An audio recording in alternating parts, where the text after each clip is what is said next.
بسم اللہ الرحمن الرحیم۔ السلام علیکم۔ آج اردو قواعد میں ہمارا عنوان ہے محاورات اور ان کے معنی۔ سب سے پہلے ہم دیکھیں گے کہ محاورہ کا مطلب کیا ہے۔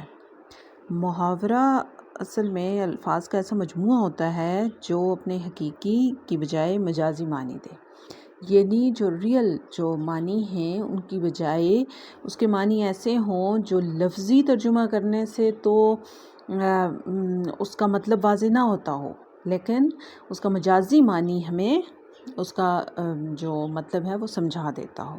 جیسے چلیں اس کی مثال دیکھ لیتے ہیں، پھر آپ کو اس کی سمجھ آ جائے گی۔ جیسے آس لگانا، امید رکھنے کو کہا جاتا ہے۔ اب اس میں تو اتنا کلیئر نہیں ہو رہا ہے، لیکن یہ جو دوسرا محاورہ ہے آسمان سے باتیں کرنا، اب آسمان سے باتیں کرنا کا جو حقیقی معنی ہے وہ تو یہ ہے کہ آسمان کے ساتھ باتیں کرنا، کوئی بھی بات کر رہا ہو، جیسے ہم آپس میں ایک دوسرے سے باتیں کرتے ہیں۔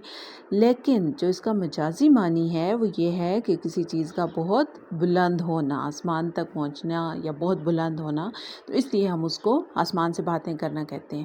تو یہ آپ کو امید ہے سمجھ آ گئی ہوگی کہ حقیقی اور مجازی معنی کا مطلب کیا ہے اور کیسے ہوتے ہیں۔ اسی طرح آنکھیں چرانا، اس کا مطلب ہوتا ہے شرمانا۔ بال بچنا، مشکل سے بچنا۔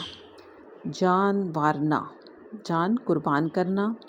دل گوارا نہ کرنا، دل نہ ماننا۔ زبان دینا، وعدہ کرنا۔ اور قیامت برپا کرنا، تباہی مچانا۔ تو یہ چند مثالیں میں نے اس لیے دی ہیں تاکہ واضح ہو سکے کہ مجازی معنی میں کس طرح سے محاورات استعمال ہوتے ہیں، اور یہ کوشش کرنی ہے کہ زیادہ سے زیادہ محاورات کے معنی آئیں، تاکہ جب بھی ہم کوئی تخلیقی لکھائی کر رہے ہوں یا محاورات کو جملوں میں بنانے کا کوئی سوال کر رہے ہوں تو اس میں ہمیں اس کا معنی پتہ ہو۔ آپ کا بہت بہت شکریہ۔